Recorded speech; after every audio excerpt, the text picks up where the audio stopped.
Hello सांग मैंने welcome कर एक फ्रेश वीडियो को तो डेरी न करके चलते सीधा सड़क प्रश्न उत्तर वीडियो आलोचना करवा। तो आज प्रथम प्रश्नटी हूँ कहले देखिए सांग मैंने घर्षण बल कौन करे। भल भाव शुणु प्रश्नटी को घर्षण बल कौन करे। तो ऑप्शन ए गति को बढ़ाई थाए, ऑप्शन बी गति को बाधा दिए, ऑप्शन सी ओजन बढ़ाए। तो घर्षण बल कौन करें तो कहले देखिए राइट आंसर टी कौन है सांग मैंने तार सठिक उत्तर हम ऑप्शन बी गति को बाधा दिए। तो घर्षण बलटी कौन करना है गति को बाधा सृष्टि करे। बुझेगा चलतु परवर्ती प्रश्न आलोचना करवा। आ डेरी न करके जब आप मो वीडियो नुआ अच्छा निहाती चैनल को सब्सक्राइब करूँ, लाइक करूँ एंड शेयर करूँ। 2 नंबर प्रश्नटी हूँ ओजन स्तर केउठी अवस्थित। कहले देखिए सांग मैंने ओजन स्तर केउठी अवस्थित थाए। Option A troposphere, option B stratosphere, option C thermosphere. भल भाव शुणु प्रश्नटी ना ओजन स्तर केउठी अवस्थित। तो ऑप्शन ए ट्रोपोस्फियर रे अवस्थित, ना ऑप्शन बी स्ट्रेटोस्फियर रे अवस्थित, ना ऑप्शन सी थर्मोस्फियर रे अवस्थित।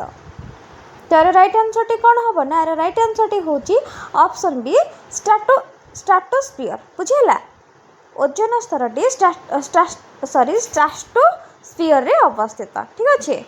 तो 3 नंबर प्रश्नटी हूँ सांग मैंने पृथ्वी सूर्य को थरे परिक्रमा करने पाखापाखि केते समय लगी थाए।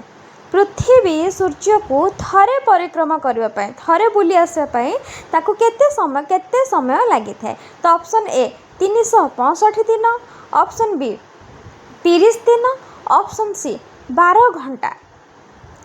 तार राइट आंसर टी हूँ कौन ना ऑप्शन ए 365 दिन। तो पृथ्वी सूर्य को थरे परिक्रमा करने 365 दिन समय लगी थाए। बुझेगा चलतु परवर्ती प्रश्न आलोचना करवा। 4 नंबर प्रश्नटी हूँ केउं विटामिन अभाव में अंधार कणा रोग होता है। कहले देखिए सांग मैंने ना केउं विटामिन अभाव में अंधार कणा रोग होता है।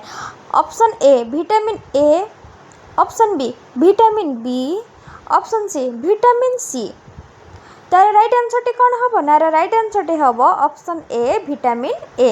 विटामिन ए अभाव हेले कौन होता है अंधार कणा रोग होता है। बुझेगा चलतु परवर्ती प्रश्न आलोचना करवा। 5 नंबर प्रश्नटी हूँ मनुष्यर हृदय रे केतोटी कक्ष थाए। कहले देखिए सांग मैंने मनुष्यर हृदय रे केतोटी कक्ष थाए। ऑप्शन ए 2टी, ऑप्शन बी 3टी, ऑप्शन सी 4टी।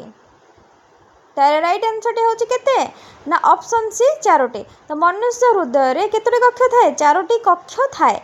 बुझेगा चलतु परवर्ती प्रश्न आलोचना करवा। 6 नंबर प्रश्नटी हूँ आलोकर गति सबुठारु अधिक केउठी। कहले देखिए सांग मैंने आलोकर गति सबुठारु अधिक केउठी। ऑप्शन ए जल रे, ऑप्शन बी स्थल रे, ऑप्शन सी शून्य स्थान रे। तार राइट आंसर टी हूँ कौन ना ऑप्शन सी शून्य स्थान। तो आलोकर गति सबुठारु अधिक केउठी होता है शून्य स्थान रे ही सबुठारु अधिक आलोकर गतिटा होता है। बुझेगा। तो कहले देखिए सांग मैंने 7 नंबर प्रश्नटी बहुत ही इजी अच्छी। तो प्रश्नटी हूँ खाद्य पाचनर आरंभ केउठारु हुए। खाद्य पाचनर आरंभ केउठारु हुए। ऑप्शन ए मुखरु, ऑप्शन बी पाकस्थली, ऑप्शन सी बृहदंत्रु। तो केउठारु हुए तो राइट आंसर हूँ ऑप्शन ए मुखरु। तो खाद्यर पाचनर आरंभ केउठारु होइथाय मुहरु ही होइथाय। बुझेला। तो जदि बुझीगला ताले निहाती मो चैनल को डू लाइक से सब्सक्राइब निश्चित करूँ। आज एतिकी तो रही जय जगन्नाथ। काली मु पुणी आउ किछि न्यू प्रश्न उत्तर नहीं आसि। और जदि कौन से आपण मानको डाउट लगुच ताले निहाती मते कमेंट बॉक्स रे कमेंट करंतु। रही जय जगन्नाथ।